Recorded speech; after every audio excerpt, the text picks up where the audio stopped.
Sa kanyang mensahe para sa bagong taon, nanawagan si Vice President Sara Duterte sa mga Pilipino na magkaisa at harapin ang hinaharap ng may panibagong pananaw at pag-asa.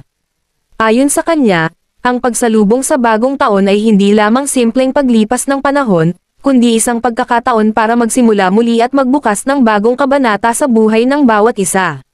Ngayon ang simula ng isang panibagong kabanata, isang malinis na pahina na punong-puno ng pag-asa, pahayag ni Duterte sa isang video na inilabas nitong Miyerkules ika-31 ng Disyembre.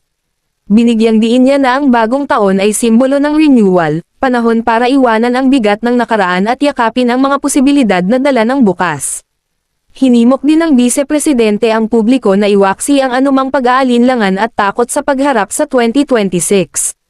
Aniya, natural lamang ang makaramdam ng pangamba, lalo na matapos ang mga hamon na pinagdaanan ng bansa at ng bawat pamilya, ngunit mas mahalaga raw na manig ang tapang at tiwala sa sarili at sa kapwa Pilipino.